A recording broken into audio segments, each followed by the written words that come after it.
ರಾಯಚೂರು ಜಿಲ್ಲೆಯ ಮಾನ್ವಿ ತಾಲೂಕಿನ ತುಂಗಭದ್ರಾ ನದಿ ಪಾತ್ರದಲ್ಲಿ ಈಗ ಮರಳು ದಂಧೆಕೋರರದ್ದೇ ದರ್ಬಾರ್ ಆಗ್ಬಿಟ್ಟಿದೆ. ದಂಡಾಧಿಕಾರಿ ಭೀಮರಾಯ ಅವರು ಮರಳುಗಾರಿಕೆ ಮಾಡಬಾರದು ಅಂತ ಸ್ಟ್ರಿಕ್ಟ್ ಆಗಿ ಆರ್ಡರ್ ಮಾಡಿದ್ರು. ಈ ಮರಳು ಕದಿಮರು ಮಾತ್ರ ಯಾವುದಕ್ಕೂ ಕೇರ್ ಮಾಡ್ತಿಲ್ಲ. ಅದರಲ್ಲೂ ಕಾತರಕಿ ಗ್ರಾಮದ ಅಕ್ಕಪಕ್ಕದ ನದಿ ಪಾತ್ರದಲ್ಲಿ ಹಗಲು ರಾತ್ರಿ ಅನ್ನದೇ ಕುಲ್ಲಂ ಆಗಿ ಮರಳು ಲೂಟಿ ನಡೀತಿದೆ. ವಿಷಯ ಏನಪ್ಪಾ ಅಂದ್ರೆ, ಬಿಜೆಪಿ ಮುಖಂಡರು ಸ್ಪಾಟ್ಗೆ ವಿಸಿಟ್ ಕೊಟ್ಟಾಗ್ಲೇ ಈ ಅಕ್ರಮ ದಂಧೆಯ ಅಸಲಿ ಮುಖವಾಡ ಕಳಚಿ ಬಿದ್ದಿರೋದು.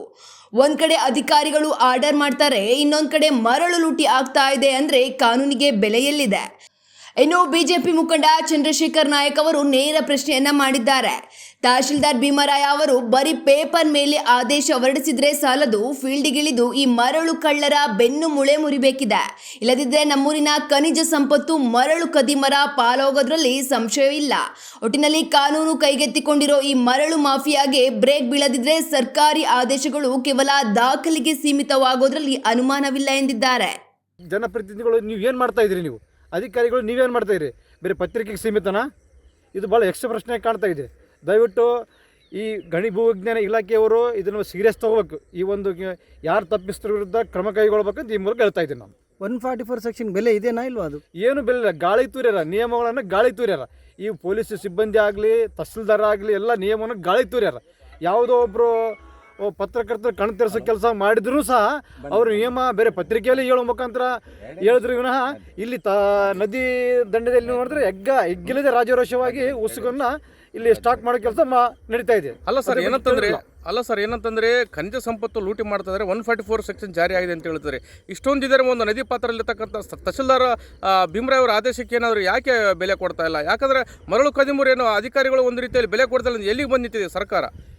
ಇದ್ರ ಬಗ್ಗೆ ಹೇಳ್ಬೇಕಂದ್ರೆ ರಾಜಕಾರಣಿಗಳ ಒತ್ತಡ ನಾವು ಹೇಳ್ಬೋದು. ತಹಸೀಲ್ದಾರ್ ಅವರು ಏನು ಮಾಡ್ತಾರೆ, ಅವ್ರಿಗೆ ನಾನು 144 ಸೆಕ್ಷನ್ ಜಾರಿ ಮಾಡೀನಿ ಅಲ್ಲಿ ಅಂತ ಅವ್ರು ಹೇಳ್ತಾ ಇದ್ದಾರೆ. ಇಲ್ಲಿ ಒಬ್ಬ ಕುಲಕರ್ಣಿಯವನು ಇಲ್ಲ, ಗಿರಿದವರಿಲ್ಲೋ, ಈ ಸಂಬಂಧಪಟ್ಟ ಅಧಿಕಾರಿಗಳು ಯಾರೂ ಇಲ್ಲ ಇಲ್ಲಿ. ಹೀಗಾಗಿ ಲೂಟಿ ಅಂತೂ ಇನ್ನೂ ಎಗ್ಗಿಲ್ದ ಸಾಕ್ತಾ ಇದೆ. 144 ಸೆಕ್ಷನ್ಗೆ ಜೀವ ಇದೇನಾ ಇಲ್ವಾ? ಇಲ್ಲ ಅಂತ ಆಗಿದೆ. ಈಗ ಬೇರೆ ಪತ್ರಿಕೆಯಲ್ಲೇ ಆಗಿದೆ ಅದು 144 ಸೆಕ್ಷನ್.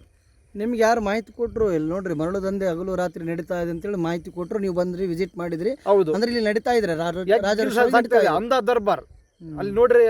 ಮಿನಿಮಮ್ ಒಂದು 15-20 ಜನ ಗುಂಪು ಕಟ್ಟಿಕೊಂಡು ಸಲ್ಲಿಕೆ ಪುಟ್ಟಿಗಳು ಮುಖಾಂತರ ಈಗ ಮುಸುಗನ್ನು ಸ್ಟಾಕ್ ಮಾಡಿ ಟ್ರಾಕ್ಟರ್ಗೆ ಸಾಗಿಸ್ತಾ ಇದ್ದಾರೆ. ಈಗ ನಾವು ಬಂದೀವಂತ ಅವ್ರ ಗ್ರಾಮಸ್ಥರೇನು ದೂರು ಕೊಟ್ಟಿದ್ರಲ್ರಿ? ಹೌದು, ಗ್ರಾಮಸ್ಥ ದೂರು ಕೊಟ್ಟೆ. ಸರ್ ನೀವೇ ತಹಸೀಲ್ದಾರ್ ಅವರು ಹೇಳಿದ್ರು 144 ಸೆಕ್ಷನ್ ಜಾರಿ ಮಾಡಿದ್ರು, ಆ ಥರ ಕಾನೂನು ಮಾಡಿ ಭಾಳ ಸ್ಟ್ರಿಕ್ಟ್ ಮಾಡಿವಿ, ಕಾನೂನು ತಪ್ಪಿಸ್ತಿರುತ್ತ ನಾವು ಕ್ರಮ ಕೈಗೊಳ್ತಂದ್ರಿ.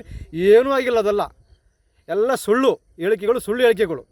ಇದ್ರ ವಿರುದ್ಧ ತನಿಖೆ ಆಗಬೇಕಾಗಿದೆ.